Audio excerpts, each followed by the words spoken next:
जय हिंद, वंदे मातरम। दोस्तों, आज के इस वीडियो में जानेंगे हम देश दुनिया की तमाम सबसे बड़ी खबरें। तो सबसे पहली खबर निकल के आ रही है, हाथी पर योग करके कानूनी पचड़े में फंस चुके हैं बाबा रामदेव। जी हां दोस्तों, आगरा के वकीलों ने उन्हें समन भेज चुके हैं। बात करें योग गुरु बाबा रामदेव ने, यूं तो देश दुनिया में योगा विद्या की अलग जगाने के लिए मशहूर हैं, लेकिन उनका एक विवाद जो है आ गया है सामने। मथुरा के रणमतेरी आश्रम में हाथी के ऊपर बैठकर योगासन ने बाबा को मुश्किल में डाल दिया। बाबा रामदेव को इस दौरान हाथी से गिर गए थे जब आगरा के 5 वकीलों ने बाबा को नोटिस जारी किया।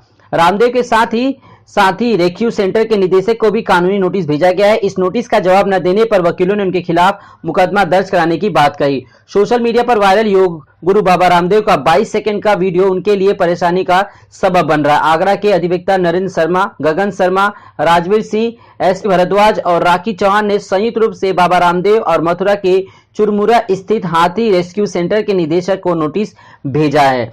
और नोटिस में पूछा गया है कि बाबा रामदेव के योग आसनों का लाखों लोग अनुसरण करते हैं, ऐसे में उन्होंने हाथी पर योग का प्रदर्शन कर पशु क्रूरता का उल्लंघन किया है। इस मामले पर ध्यान न देने के लिए चुरमुरा स्थित हाथी रेस्क्यू सेंटर के निदेशक पर भी वकीलों ने सवाल खड़े किए। अधिवक्ताओं का कहना है कि वन्य जीव संरक्षण अधिनियम के तहत स्पेशल कैटेगरी के जानवरों से कोई व्यावसायिक कार्य नहीं कराया जा सकता, न ही कहीं पर उनका प्रदर्शन किया जा सकता है। वकीलों का कहना है कि रामदेव ने हाथी पर योग का प्रदर्शन कर समाज में पशु क्रूरता को बढ़ावा देने का संदेश दिया और अब बाबा रामदेव के ऊपर जो है कानूनी कार्रवाई की जानी चाहिए। चलते अगली खबर की तरफ। बिहार से जो चुनाव में, जी हां दोस्तों, बिहार में चुनाव और इसी मामले में दोनों ही पार्टियां एक दूसरे के ऊपर दाग लगाने के लिए तत्पर हैं। लालू यादव का बड़ा हमला, कहा 2010 में बीजेपी और 2015 में हमारे साथ किया धोखा, नीतीश की कोई नीति नहीं है। बिहार विधानसभा चुनाव को लेकर सियासी घमासान लगातार जोर पकड़ता जा रहा है। सभी प्रमुख सियासी दल चुनाव प्रचार में जुट गए।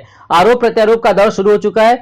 जी हां, बात करें बिहार विधानसभा चुनाव की तैयारी में जुटी आरजेडी लगातार नीतीश कुमार सरकार पर हमलावर है। आरजेडी सुप्रीमो लालू प्रसाद यादव ने मुख्यमंत्री पर निशाना साधा। उन्होंने ट्वीट करके कहा, कुर्सी के लालच में नीतीश कुमार ने बिहार को गर्त में पहुंचा दिया। 2010 के चुनाव में बहुमत प्राप्त करने के बाद सहयोगी दल के साथ विश्वासघात किया और 2015 में हमारे दम पर जीतने के बाद पीठ में छुरा घोंपा। नीतीश की कोई नीति नहीं, नियम नहीं और नियत नहीं, अब तो ये नेता भी नहीं रहा। इस प्रकार के प्रत्यारोप लगातार लालू प्रसाद यादव जो है नीतीश कुमार के ऊपर लगाते रहते हैं। चलते हैं हम अपने अगली खबर। जी हां दोस्तों, अब बात कर लेते हैं आज की सबसे बड़ी खबर। कोरोना की 3 वैक्सीन का ट्रायल रुका, जानिए क्या है गुड न्यूज। जी हां दोस्तों, हम बात करें कोरोना वायरस वैक्सीन जल्द आए, दुनिया भर में रिसर्चर इसी कोशिश में लगे हैं। इन कोशिशों को एक बड़ा झटका इस हफ्ते लगा। अमेरिकी कंपनी जॉनसन एंड जॉनसन ने अपनी कोरोना वायरस वैक्सीन का टेस्ट रोक दिया। इसके बाद एली लिली ने कोविड-19 की एक दवा पर जारी रिसर्च को रोकने का फैसला किया।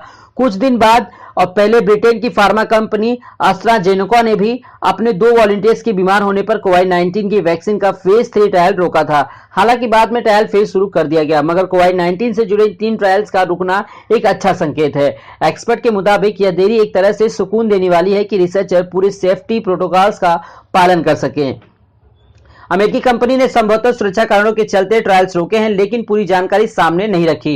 वैक्सीन के ट्रायल बीच में रुकना कोई नई बात नहीं है, लेकिन एली लिली ने एंटीबॉडी दवा का ट्रायल रोकना थोड़ा दुर्लभ है। एक्सपर्ट्स इसे लेकर चिंता में हैं। कंपनी अस्पताल में भर्ती मरीजों पर टेस्ट कर रही थी। एक्सपर्ट्स ने कहा कि पहले से बीमार लोगों की तबीयत और खराब होने चौंकाने वाली बात नहीं है। ऐसे में इस तरह के ट्रायल को रोकने के पीछे कोई सुरक्षा जो है बड़ी चिंता बन सकती है।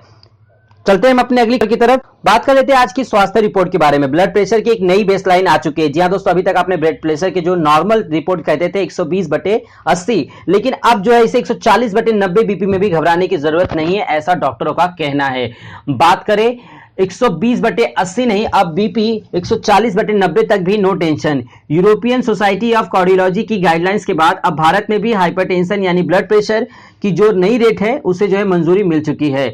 बात करें, अब आपको टेंशन लेने की जरूरत नहीं है अगर आपकी बीपी 140/90 तक भी हो तो भी। ब्लड प्रेशर की बेसलाइन को जो है बदलाव को लेकर भारतीय डॉक्टर्स का कहना है कि आइडियली बीपी भले ही 120/80 हो, लेकिन अगर किसी का 130/90 भी हो जाता है तो घबराने की बात नहीं है। उन्हें किसी प्रकार की इलाज की जरूरत नहीं है। इस बेसलाइन से ज्यादा होने पर इलाज की जरूरत होती है। डॉक्टर का कहना है कि बुजुर्गों में 140/90 यह सेफ है। 60 साल के बाद 150/90 के बाद ही इलाज की जरूरत पड़ती है। एम्स के cardiologist professor doctor Sandeep Mishra ने बताया कि 120/80 को मानकर चले तो फिर तो 2/3 दिल्ली वाले बीपी के मरीज होंगे। इस गाइडलाइंस के पहले से ही हम ब्लड प्रेशर के मानक को थोड़ा ऊपर रखकर इलाज कर रहे थे।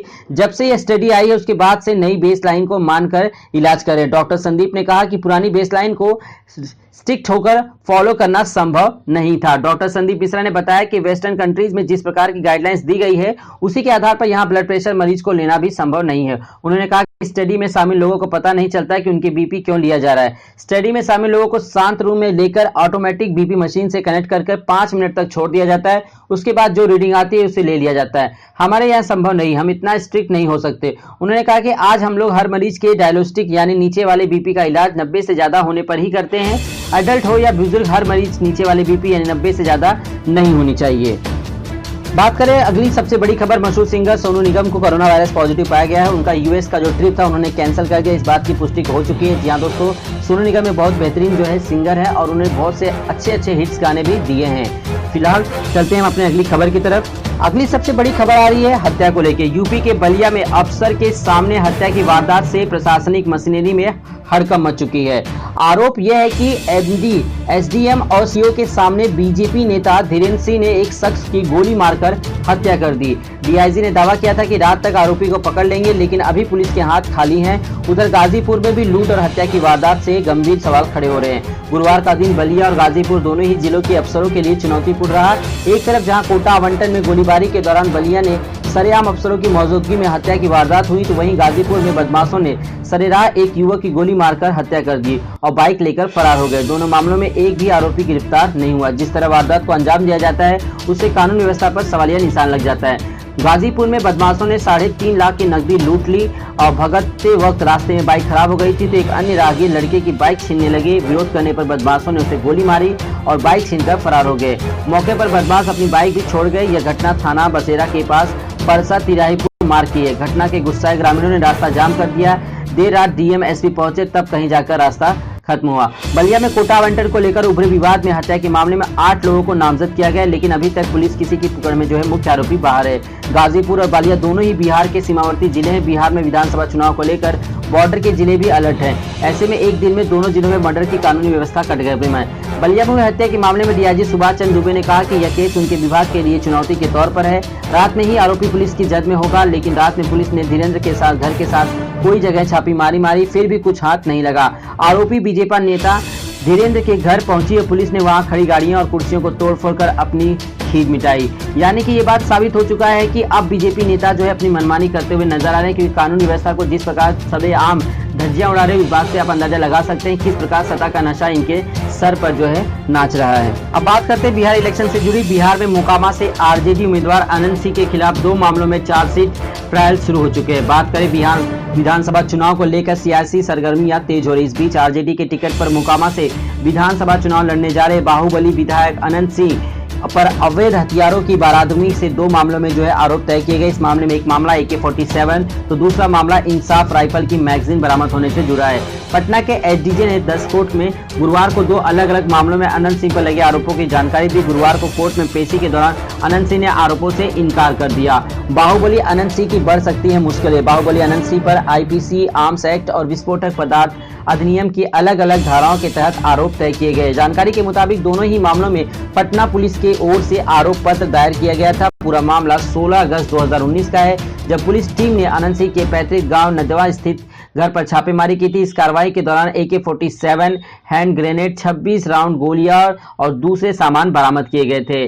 AK-47 इंसान राइफल बरामद होने से जुड़ा मामला। दूसरा मामला साल 2015 का है, जो कि सचिवालय के उनके सरकारी आवास से जुड़ा है। इस आवास में छापामारी के दौरान इंसास राइफल की 6 मैगजीन्स और बुलेट प्रूफ जैकेट बरामद हुई थी। इस मामले में भी पुलिस ने चार्जशीट किया था, लेकिन इस मामले में अभियोजन पक्ष को 4 नवंबर को गवाह पेश करने का आदेश दिया गया। तो लगातार बिहार में चुनावी मामला आप देख सकते हैं किस प्रकार से जो है बढ़ चढ़ के हिस्सा ले रहा है और आरोपियों पे आरोप जो है निकलकर सामने आ रहे हैं। चलते हैं अपने अंतिम खबर की तरफ। जी हाँ दोस्तों, देश भर में जो है इस समय फेस्टिवल के सीजन स्टार्ट हो चुके हैं, दिवाली, छठ पूजा और नवरात्र, और इस हालात में जो है सबसे ज्यादा दिक्कत हो रही है यात्रियों को यातायात को लेकर। जी हाँ, इसलिए सरकार ने जो है बहुत ही बड़ा फैसला लेते हुए 400 से ज्यादा नई स्पेशल ट्रेनों की संचालन की मंजूरी दे दी है। अब ये 400 स्पेशल ट्रेनें कौन कौन से राज्य में चलाई जाएंगी, किन किन रूटों पर ट्रेनें चलाई जाएंगी, इन तमाम चीजों को जानने के लिए आप हमें कमेंट बॉक्स बॉक्स में कमेंट कर दीजिए, हम आपको सेंड करेंगे आपके रूट पर चलने वाली तमाम स्पेशल ट्रेनों के बारे में।